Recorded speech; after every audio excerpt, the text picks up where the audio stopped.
what makes Bitcoin the best opportunity for you as opposed to something more conventional like stocks or real estate? Yeah. So Bitcoin, I go on, am I going on a bit of a rant with Bitcoin? I tend to go ahead. This is the perfect format for it. Yeah. I talk with my buddies and family and friends and everyone and people about it because, you know, in the digital world on my Twitter, I've got a lot of Bitcoin people who kind of follow. And I don't want that to be, there's certain people who are like pure crypto accounts and everyone's just like rooting for Bitcoin and everything like that. Like that's not what I want to be at all. But it just so happens that a lot of people who are interested in Bitcoin and interested in crypto have other interests, in my view, that are kind of oriented around helping build a better future, living healthier and longer lives, and making, you know, that the exchange of value like fundamentally a little bit more fair, where you know, Facebook has accumulated all the value of everyone who's ever contributed with a post or a like or whatever it is.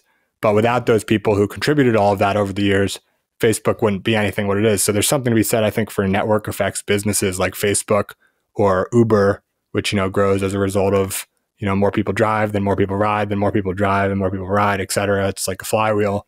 Airbnb, the same thing with hosting and guests. The people who early on take a risk, maybe not a risk, but they just like spend time, energy, and money on contributing to what eventually develops to such a powerful network, I think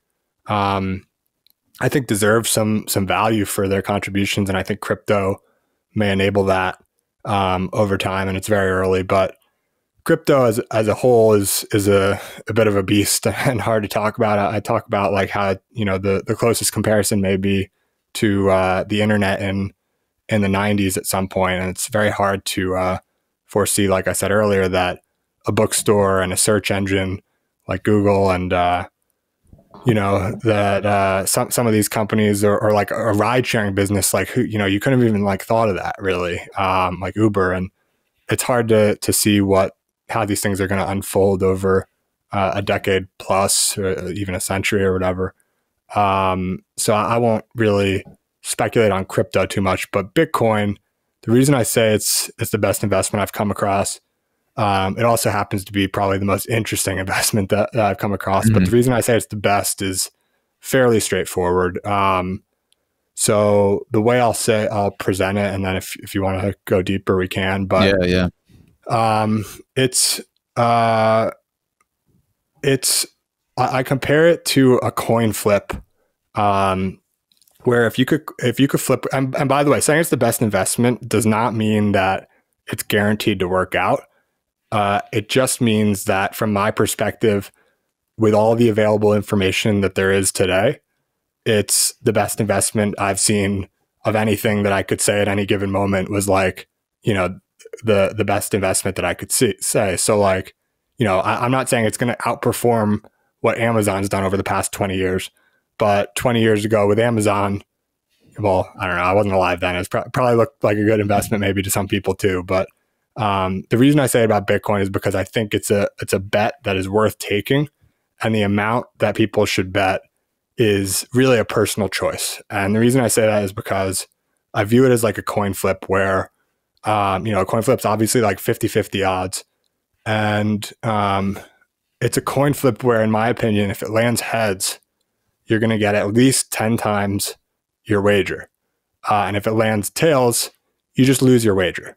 So that's a bet that, unless you're like totally averse to gambling, in which case you have all your money in a mutual fund, if anything, maybe just a savings account or whatever, which I think is probably not the move.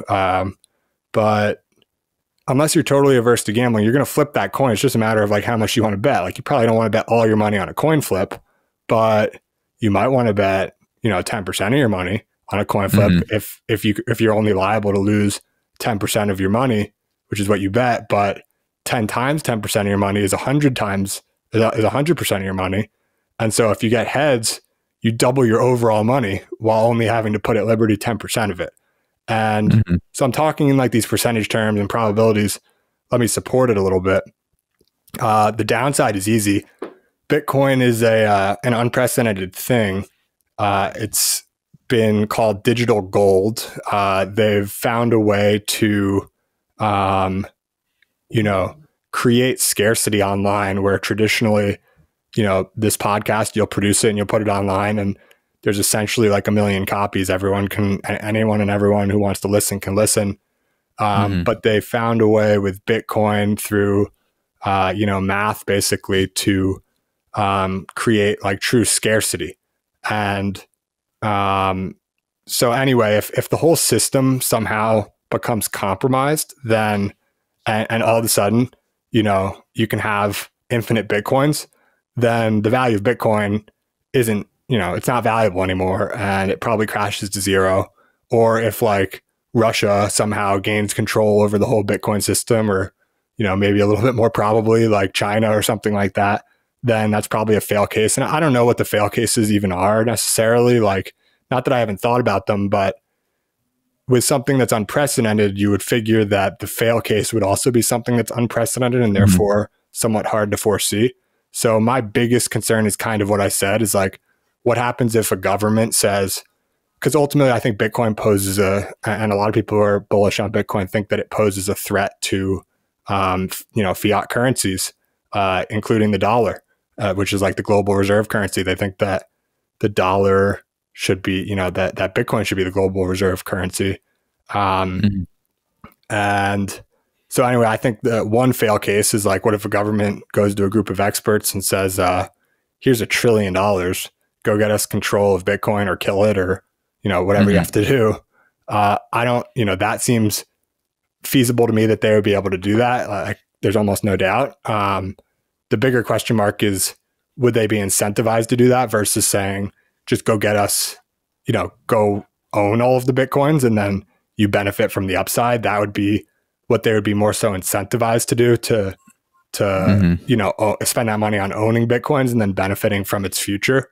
So people say like, well, a government would have to be idiotic to do that. But, we see governments doing some pretty idiotic things. So I don't know. I don't totally discount that. And I write off 50% of Bitcoin's future as a potential total failure. So that's the downside of the coin flip. The tails, the heads is, if this is digital gold, well, the market cap of gold is about $10 trillion and the market cap of Bitcoin is like $700 billion. And so it has 14 times upside to achieve the market cap of gold, if in fact it is sort of the same thing in a digital form. And I personally think that it could be, even greater than that, because, I have a dozen friends and family at least who own Bitcoin and maybe one who owns gold. And certainly like with millennials and Gen Z, like I'll bet there's a ton of people. I want to see the split actually of like how many people, what's the value of all Bitcoin owned by millennials and younger versus the amount of all gold owned by millennials and younger. And theoretically, as the population ages, so long as Bitcoin survives, the overall split should only, drive closer to that. And I think that's an interesting way to think about it. Yeah, I think that already may be that millennials, I mean, I'm speculating here, but it may already be that, you get to a certain young enough age and there's already more Bitcoin owned in value than gold, even though the value of gold is 14 times more overall. So I think it's a bet worth making, and we can dig into some other stuff, but that's kind of the general thought.